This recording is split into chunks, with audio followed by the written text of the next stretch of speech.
Laras menjua-jua. Ya, kembali di Tarnama Podcast, tepatnya ada di lantai 5 Universitas Empu Tantular.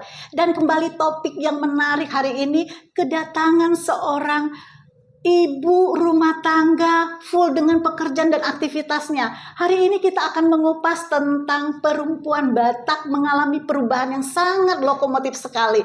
Dan hari ini saya akan mencoba menggali lebih banyak dan mengupas tajam tentang seorang perempuan Batak. Nah, gimana Kak perjalanan hari ini? Perjalanan hari ini dari rumah saya di Pasar Minggu ke sini lancar.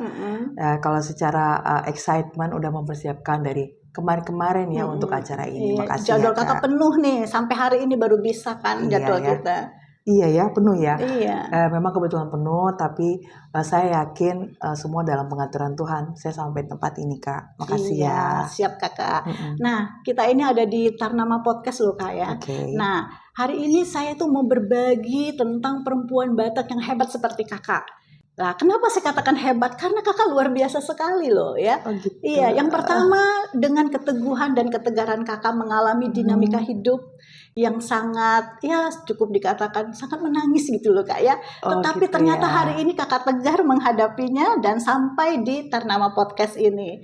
Nah, sekarang saya mau korek dikit nih. Kakak gimana nih? Kalau perempuan Batak itu sebaiknya harusnya bagaimana sih Kak?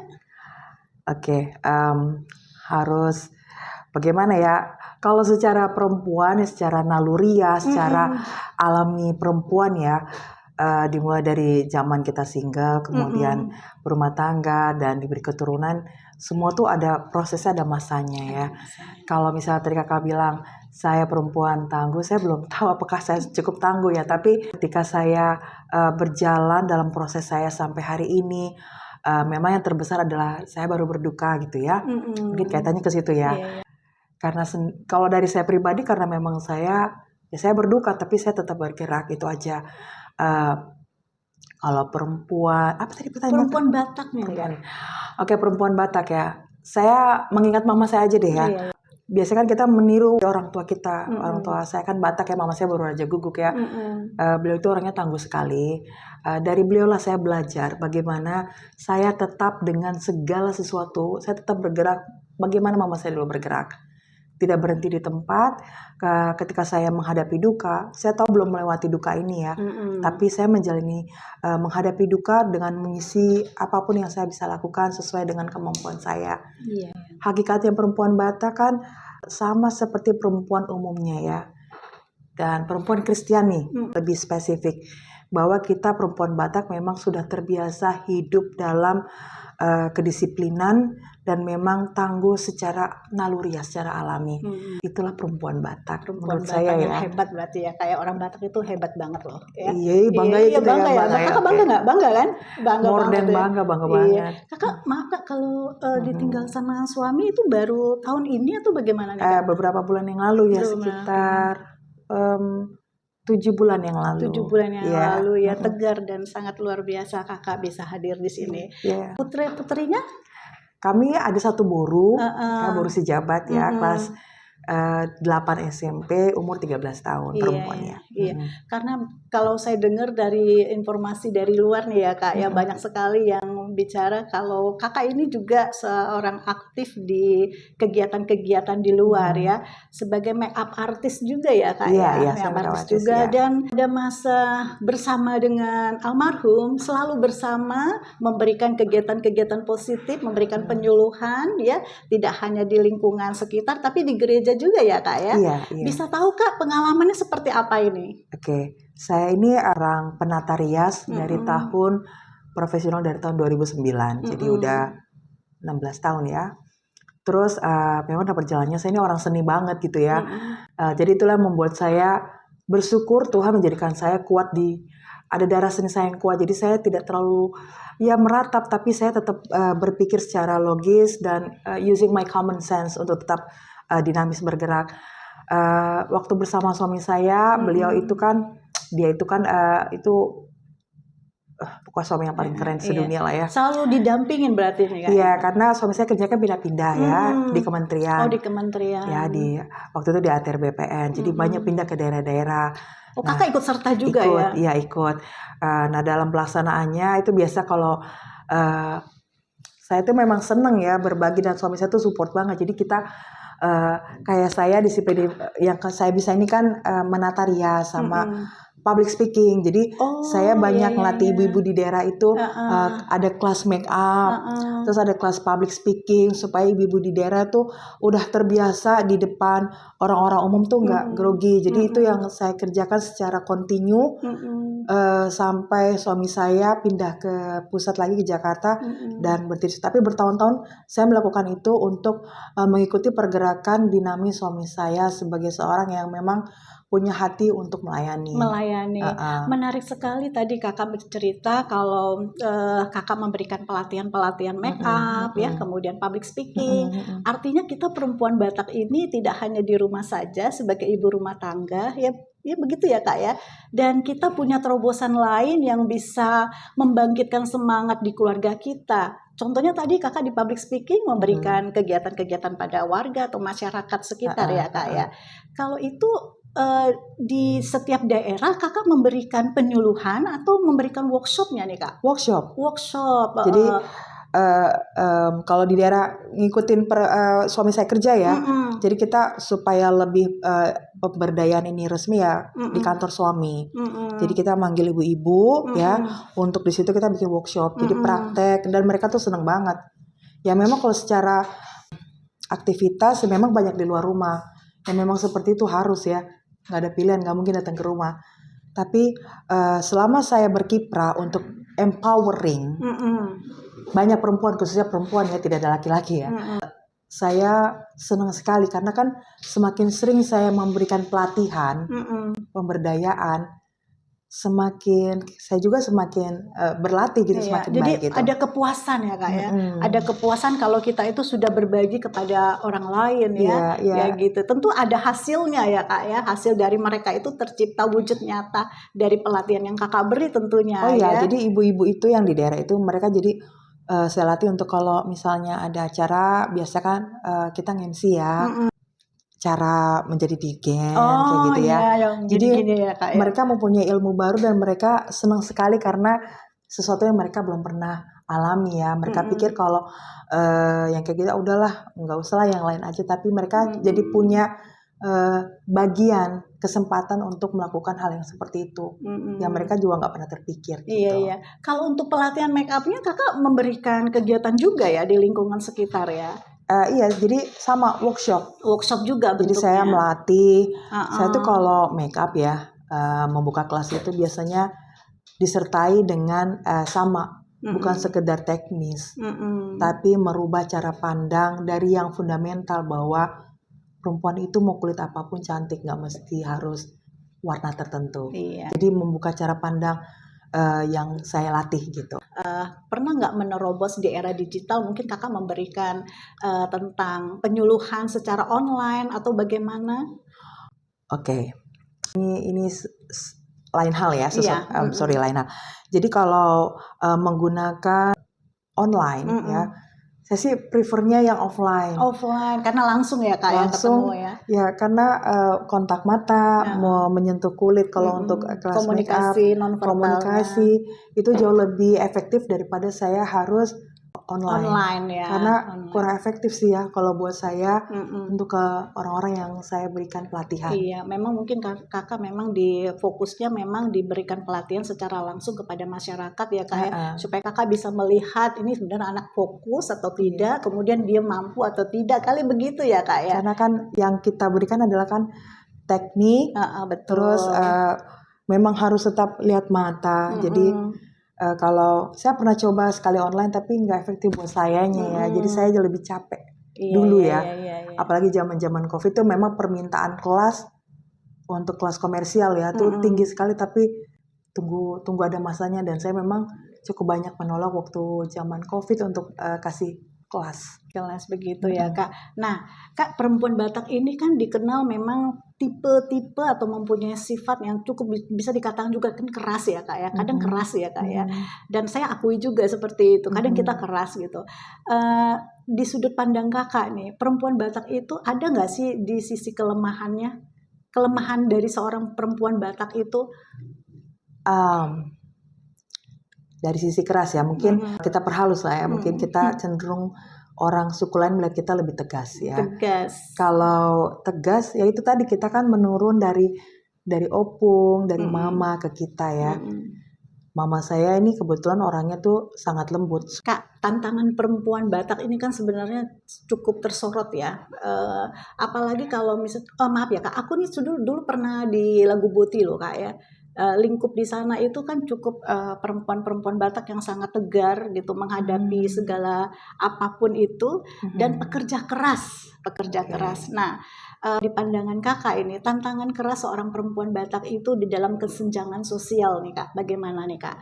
Mungkin dalam pendidikan atau yang lainnya? Sesudah saya berumah tangga ya, saya kan kerja sebagai perempuan pekerja. Begitu saya menikah, saya diminta suami hanya untuk mengurus rumah tangga. Artinya saya harus melepaskan status saya sebagai orang sekolahan, professional worker. Tapi ya saya pikir ini tentang saya orang Batak ya, perempuan Batak. Setelah saya menikah, saya berhenti bekerja. Sebelumnya saya seorang professional worker ya. Artinya saya melepaskan dan saya menjadi seorang ibu rumah tangga yang utuh. Tapi saya punya bekal pendidikan dan juga skill. Nah, ketika saya melepaskan itu, tentu saya ada peperangan batin ya. Tapi saya pikir karena saya terbiasa untuk berpikir positif sih Kak ya. Jadi saya pikir pasti there's something I can do walaupun saya tidak bekerja setiap hari.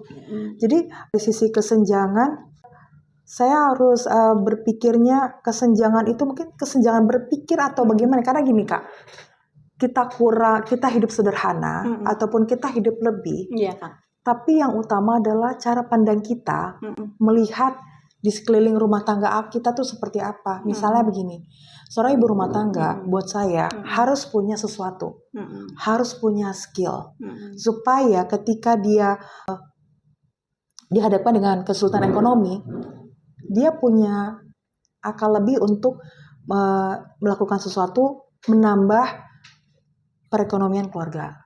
Jadi nggak mesti jadi juga ya. Jadi menurut saya sih nggak akan ada kata-kata kesenjangan karena uang banyak uang sedikit sebenarnya cara kita mengolah ya. Jadi intinya perempuan Batak ketika dia menjadi ibu rumah tangga, ekonominya pas-pasan atau lebih atau cukup, ketika dia punya ilmu, punya skill, dia akan tetap baik-baik aja mengolah dirinya dan rumah tangganya dengan sukacita tentunya ya. Iya betul. Gitu. Nah Kak, tadi kan tertarik sekali ya bahwa perempuan Batak itu backup juga di keluarga ya kan Kak. Kakak setuju nggak kalau misalnya ada yang menyampaikan perempuan itu harus di belakangnya laki-laki katanya, tidak boleh maju ke depan. Nah Kakak setuju apa nggak tuh seperti itu? Perempuan itu selalu di belakang, berat ya. Laki-laki di depan kayak gitu. Padahal yang selama Kakak jalanin kan selalu seiring, sejalan gitu untuk mendampingin kan. Tapi ternyata hari ini kan Kakak tegar bisa melewati tanpa almarhum kan gitu. Ini sulit ya karena gini, kita memang hidup di budaya patriarki ya, orang betul. Batak ya. Dan selama saya menikah pun saya sudah sering dapat wejangan seperti itu bahwa Ina di pudi, ya bapak di depan. Ya kalau seperti itu saya nggak mau menentang, karena itu sesuatu budaya yang sudah ada puluhan tahun, ratusan tahun. Jadi ya peran saya sih, karena suami saya tuh melihat saya sebagai istrinya. Kalau untuk acara ulaon ya saya juga nggak perlu ke depan juga kan. Saya tetap berarti lihat kondisinya kali ya Kak ya. Iya, jadi kalau yang seperti itu saya tidak mau menentang karena memang pasti sesuatu itu tercipta karena ada alasannya dan saya tidak mau menentang itu ya. Saya tetap melakukan apa yang saya bisa tanpa harus misalnya merendahkan sosok suami saya. Istrinya terlalu maju, nggak begitu.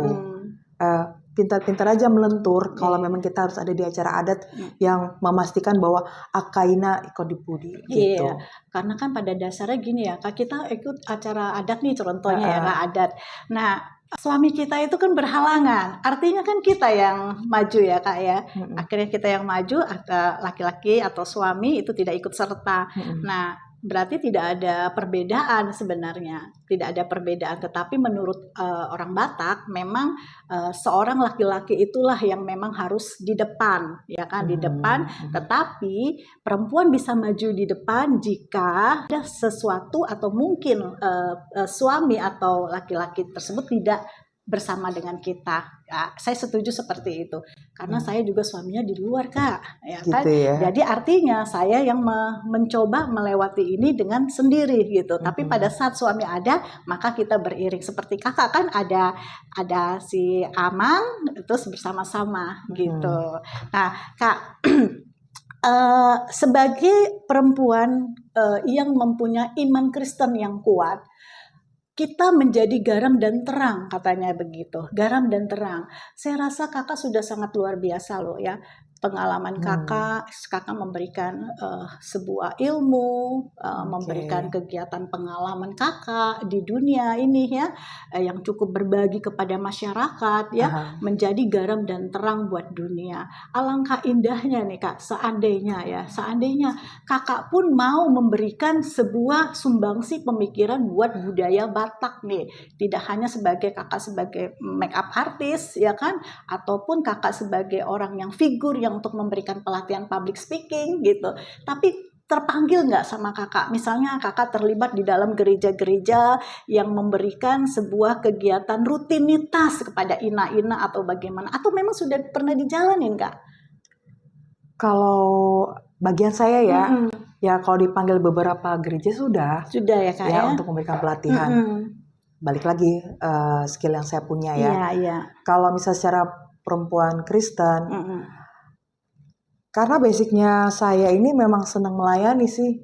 Jadi nggak ada saya di masa sukacita masih ada suami dan juga sekarang tidak ada, jiwa saya tetap jiwa yang terpanggil untuk melayani. Jadi tidak mengubah keadaan apapun. Artinya gini Kak,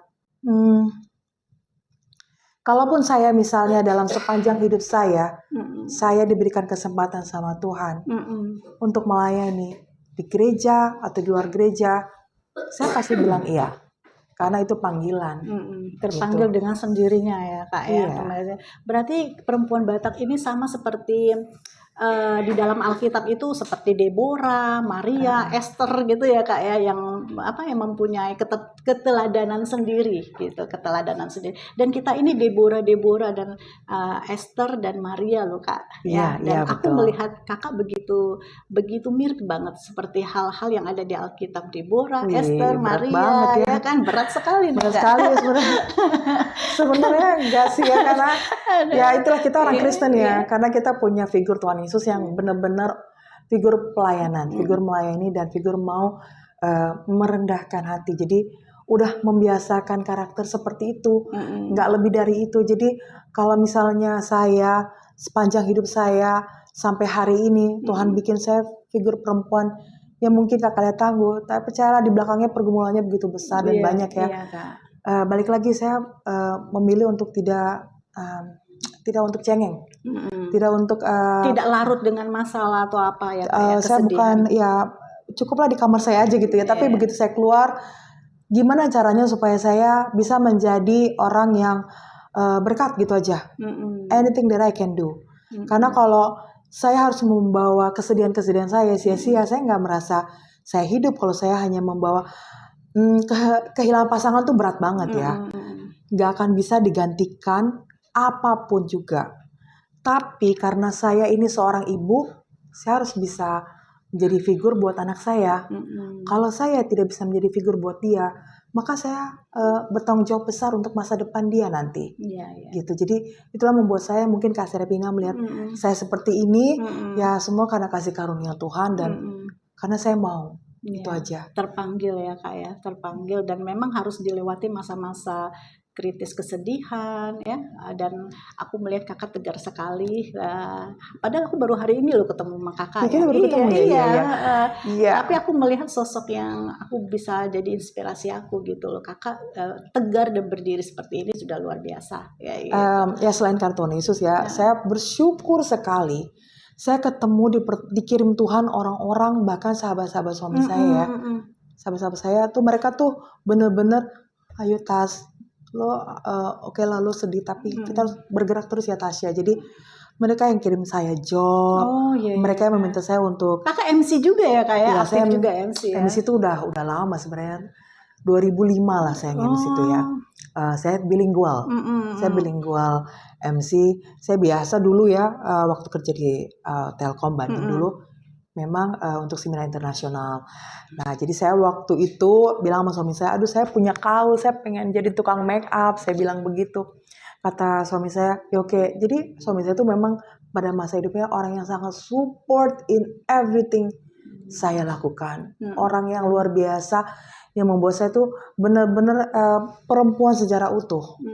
Orangnya kalau saya bisa bilang, aduh Tuhan kirim dong dia balik ya supaya karena dia laki-laki Batak yang sangat lembut, baik, terus dia nggak pernah kasar gitu ya. Jadi selama saya ada suami saya tuh happy banget, apapun happy karena dia tuh mentransfer energi yang sangat positif, energi bahagia, energi semua yang baik tuh ke saya. Jadi saya bahagia banget bisa menjalankan semua karena ada suami yang benar-benar support, tidak pernah mengeluh, komplain, tapi dia selalu support gitu. Oh iya, puji Tuhan ya.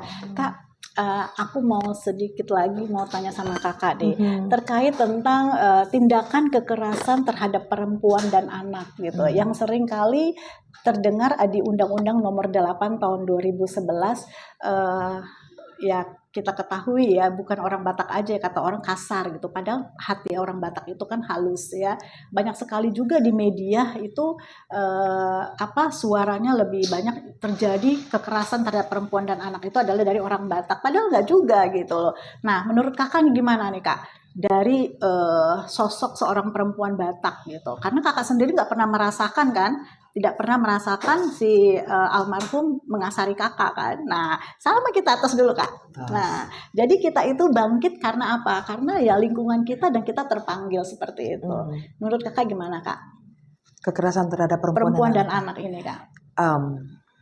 Itu banyak banget ya. Semakin banyak dan tidak terhitung sekarang ini. Di lain hal, saya sebagai sosok sebagai pribadi saya Natasha ya. Saya juga ada organisasi yang khusus untuk handle itu. Oh iya namanya Kak. Deborah ya. Ya. Jadi memang kita punya visi misi hanya untuk menangani perempuan dan anak. Itu nggak mudah karena sebenarnya pertentangannya banyak banget. Dan salah satu yang saya pelajari dari teman-teman saya juga ya, bahwa sebenarnya perempuan maju itu luar biasa. Tapi sebenarnya juga faktanya banyak sekali perempuan yang tidak mensupport perempuan. Perempuan yang menjatuhkan perempuan itu sebenarnya di lapangan banyak banget ya. Itu case study-nya seperti itu banyak. Itu a lot of cases sebenarnya.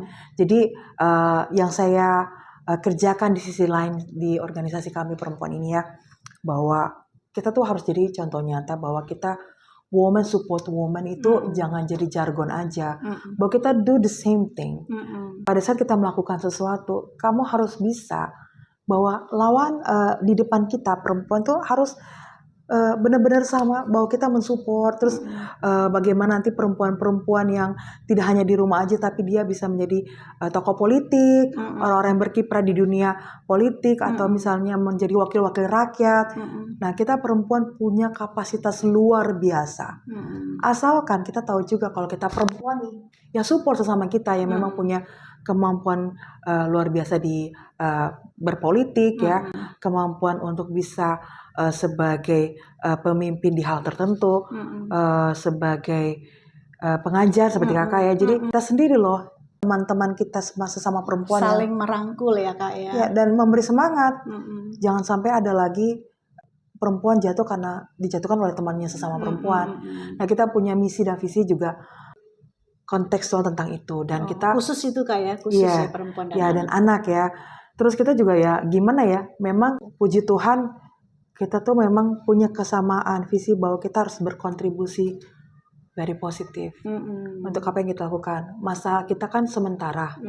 Nanti kalau sudah selesai masanya akan diteruskan dengan yang di bawah kita.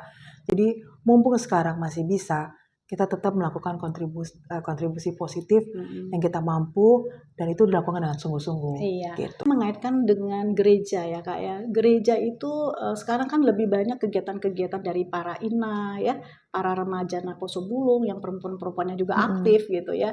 Nah, gereja itu kan memberikan pemberdayaan, tetapi bukan pembatasan gitu ya, pembatasan tapi pemberdayaan. Nah, di dalam pola dari gereja tersebut, kegiatan-kegiatan yang mungkin bisa Kakak sampaikan, salah satu contoh nih, mungkin nanti pemirsa yang menonton kita, apa sih yang harus kita teropong di dalam sebuah gereja jika di dalamnya ada perempuan-perempuan Batak yang sebenarnya punya soft skill kayak kita gitu ya, kayak Kakak nih yang luar biasa, yang bisa ditonjolkan di dalam kegiatan-kegiatan gereja. Secara simpel ya, Iya Kak. kalau punya source di dalam gereja, maksimalkan. Karena begitu kita punya komitmen ada di dalam gereja pelayanan, misal saya di gereja saya, ya saya misalnya ada konser, saya selalu berkontribusi bagian make up. Oh iya. Ya, untuk make upin orang-orang. Jangan tanya bayaran ya, karena kita pikir ini kita kan karena ini kan lingkup gereja ya. Iya, tidak ada pembatasan ya. Jadi ya kalau kita punya sesuatu dan kita komit dalam pelayanan, ya gereja mengizinkan orang-orang yang punya skill untuk ya menonjol gitu, supaya nggak perlu cari dari luar tapi di dalam ada. Iya, ternyata banyak kan di dalam. Banyak, jadi hidup. Pelayanan kan sekarang pelayanan kan seperti kayak ekonomi kreatif ya. Iya. Pelayanan bentuknya banyak, nggak hanya tertentu gitu ya, misalnya bidang Alkitabiah, Iya, seni, musik juga ada. Terus juga dunia ekonomi kreatif dikembangkan di dalam gereja. UMKM tuh ada juga di gereja. Jadi sebenarnya source orang-orang di dalam gereja tuh banyak banget sekarang kreativitasnya. Dihidupi, dibangkitkan. Sebenarnya gereja hidup gitu, dinamis gitu ya, untuk para kaum perempuan. Karena kita juga, kayak saya 2 minggu lalu di HKBP di Bogor gitu, di Padang, saya tuh ngeliat ya ampun keren-keren banget ya. Ada mantan dosen tapi jiwanya tuh hidup banget untuk memberikan ilmunya di kaum perempuan. Terus ada ahli asuransi, cara pandangnya juga dibagikan ke sesama perempuan. Ada entrepreneur, jual apa aja, tapi dia tuh disatukan dalam komunitas ibu, dan mereka tuh diberi kesempatan untuk bisa bertumbuh di situ dengan kemampuannya masing-masing gitu loh Kak. Punya talentanya ya, yang gereja mendukung, yang penting gereja mendukung. Jangan stop di situ. Dan gereja juga harus melihat bahwa sekarang kan kehidupan dinamis ya. Ibu-ibu tuh jarang yang nggak punya kemampuan ya. Saya yakin deh ya, kemampuan masak aja dia bisa jualan makanan. Dia pul Kak ya kan.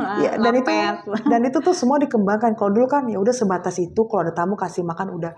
Semuanya tuh dikembangkan jadi ekonomi kreatif mereka. Intinya sekarang yang kerennya itu ekonomi kreatif tuh bangkit, dan gereja harus melihat opportunity itu, melihat perempuan diberi semangat untuk itu gitu loh. Ya itu, gereja itu ya telah membuka ruang pemberdayaan nih ya. Jadi manfaatkanlah bagi perempuan-perempuan Batak yang mempunyai talenta ya, yang mempunyai skill, dia bisa masuk di dalam gereja karena wadah itu sudah diberikan sama gereja gitu ya Kak ya. Saya sangat setuju gereja-gereja yang membangkitkan semangat anak-anak muda nih gitu. Anak muda ya mama, biasanya mereka kan anak-anak muda ini kan lihat contoh orang tua ya. Ya, puji Tuhan jika gereja juga bisa memberikan kesempatan itu untuk memberikan ruang untuk anak-anak muda ya, para single ya. Mereka juga bisa membuka kreativitas mereka supaya terarah ya. Sekarang kan banyak loh untuk memilih hidup jahat. Hidup yang nggak baik aja juga bisa, banyak ya hidup kesempatan. Singkat gitu ya.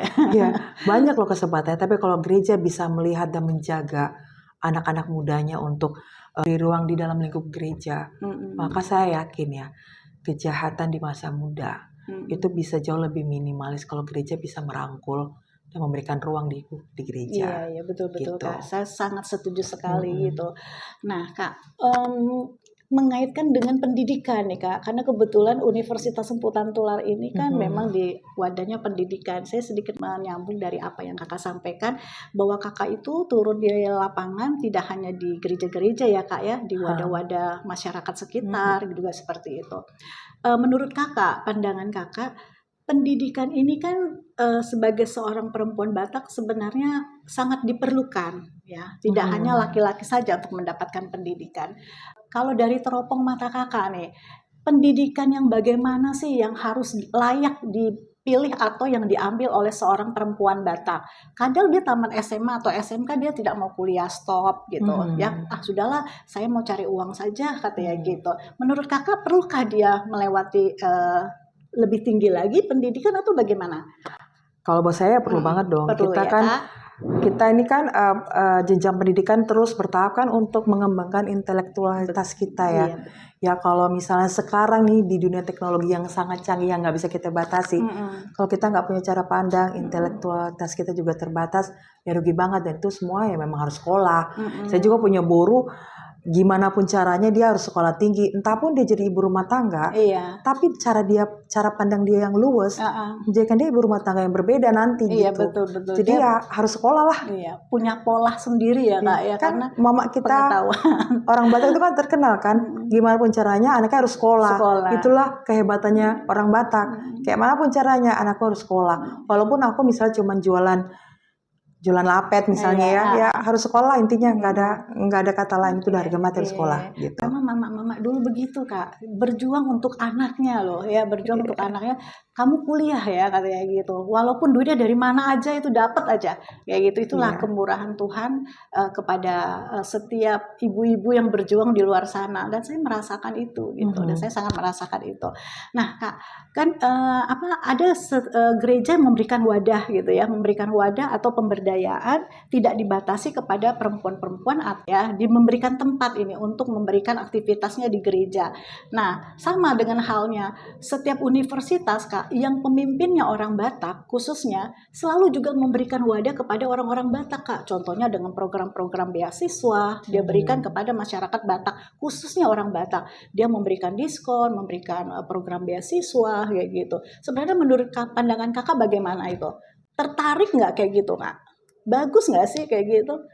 Oh iya dong, kita butuh orang-orang yang memberikan Ya, kesempatan betul. untuk, sebenarnya ya banyak banget orang yang mau sekolah tuh susah. Tapi kalau ada program yang seperti itu ya, diberikan wadah ya Kak ya, kesempatan ya untuk orang-orang yang banyak banget sih di luar sana yang nggak punya daya untuk bisa bersekolah. Ekonomi yang lemah ya Kak. Kalau misalnya ada para filantropis atau misalnya orang-orang kampus ya yang punya hati untuk memberikan itu kemudahan-kemudahan. Kalau saya sih sebagai mama Batak ya setuju banget lah ya, supaya banyak orang pintar tumbuh. Iya. Khususnya orang Batak ya Kak. Orang Batak ya. Ya, mau orang Batak terkenal pintar-pintar kok. Nah, tadi Kakak udah panjang lebar nih terkait tentang perjuangan seorang ibu ya, di mana ingin sekali anaknya berpendidikan, tidak hanya stop sampai SMA, SMK dan seterusnya, tetapi ternyata perjuangan seorang ibu, karena di BPS itu sudah jelas dikatakan bahwa perempuan Batak itu yang paling tinggi untuk pendidikan, ya kan, untuk pendidikan. Nah, kalau kita klik lagi, salah satunya adalah perjuangan seorang ibu tidak stop hanya membiayai, memberikan bimbingan sampai batas di SMP, SMA. Tetapi ternyata perjuangan seorang ibu melewati hal-hal yang mungkin dia rasa harus berjuang dengan full. Nah, contohnya gini Kak. Contohnya seorang ibu mungkin di masa-masanya Kakak waktu kecil, orang tua Kakak mungkin berjuang nih ya, berjuang untuk Kakak yang sampai sekarang ini fight, semangat ya. Menurut Kakak bagaimana nih pandangan Kakak terhadap perempuan Batak yang harus lebih memfokuskan tentang pendidikan tadi kayak gitu? Karena Kakak tadi bilang perlu. Perjuangan seorang ibu itu bagaimana nih Kak? Saya punya anak satu ya. Kondisi realnya adalah tanpa papanya lagi. Tapi satu yang saya harus kerjakan sama guru saya, dia harus sekolah setinggi mungkin. Gimana caranya nanti hal-hal yang terkait untuk pendidikan putri saya hanya mau putri saya sekolahnya setinggi-tingginya. Supaya apa? Supaya dia punya value, supaya dia bisa menjadi berkat lagi di kehidupan dia. Karena kehidupan saya sudah habis nanti kan, papanya sudah habis duluan. Jadi buat saya, ya pendidikan tetap nomor satu. Nggak bisa dipungkiri lagi itu ya. Nggak bisa ditawar ya. Pokoknya saya mau anak saya harus sekolah setinggi-tingginya, semampu yang saya bisa untuk putri saya. Supaya kita orang Batak dia boruni raja kan ya, harus cerdas lah ya. Namanya Graziele. Ya, Graziele. Graziele itu kata lain dari Grace, anugerah. Jadi saya dan suami sedikit aja 1 menit cerita. Jadi dia tuh program IVF anak bayi tabung. Karena dia diberi berkat anak bayi tabung. Jadi saya pikir dia harus jadi seseorang karena Tuhan udah menciptakan putri kami sedemikian rupa. Kalau dia jadi orang biasa aja kayaknya sayang banget ya. Dia harus jadi anak yang punya pendidikan. Itu udah cita-cita kami berdua, pendidikan yang terbaik buat Ziel. Sampai dia nanti selesai pendidikan. Memang kalau orang Batak ini Kak memperjuangkan pendidikan buat anaknya, aduh luar biasa. Saya merasakan gitu. Jadi kangen sama orang tua gitu ya. Perjuangan ibu itu luar biasa. Seorang ibu atau inang itu sangat terpanggil jika anaknya berhasil, lalu dia akan memeluk dan merasakan bahwa sentuhan yang selama ini dia berikan kepada anaknya sudah terwujud. Itu sudah kepuasan buat seorang ibu. Ya setuju ya Kak ya? Setuju banget nggak? Iya, karena kita kan punya asa ya, punya cita-cita ya, punya harapan. Nggak ada orang tua yang penting punya anak aja, selesai di situ. Tapi punya anak dan dia mau jadi kita jadikan apa dia? Banyak anak banyak rezeki katanya gitu loh Kak. Ya harus berhikmat juga sih. Kalau banyak anak tapi rezekinya nggak bisa ditarik, nggak berhikmat juga ya. Kalau saya kurang setuju sih dengan itu ya. Apalagi zaman sekarang kan semuanya apapun harus hepeng gitu. Mau pendidikan bagus ya harus siapkan di situ. Jadi kurang pas itu banyak anak banyak rezeki. Iya, baik Kak. Itu kita singkirkan dulu ya itu banyak anak banyak rezeki kan. Karena kan keluarga berencana ya Kak ya. Keluarga berencana. Mungkin. Tapi ya kita udah lihat lah ya. Yang penting punya anak satu. Saya punya anak satu. Tapi saya mau dia betul-betul menjadi somebody. Dari sisi pendidikan. Karena saya selalu bilang tuh sama guru saya tuh, Ziel, the most important thing in your life is education. Jadi dia udah tahu, oke, education mommy, I agree. Udah selesai. Aduh, luar biasa ya di perjuangan kakak. Ya baik kakak, ternyata waktunya sudah sangat, sudah mendekat kita ya kak ya, sudah selesai. Dan terima kasih untuk kehadiran kakak di ruang podcast kami. Mudah-mudahan besok kita undang lagi ya kakak ya. Dengan senang hati, terima kasih. Baik, terima kasih untuk kesempatan hari ini telah tuntas usai sudah rangkaian dari pertanyaan-pertanyaan sama Kak Natasha Siahan yang sangat luar biasa. Semoga ini menjadi inspirasi buat kita perempuan Batak khususnya untuk mengalami sebuah perubahan. Bye-bye semuanya. Horas. Bye, Horas. Thank you.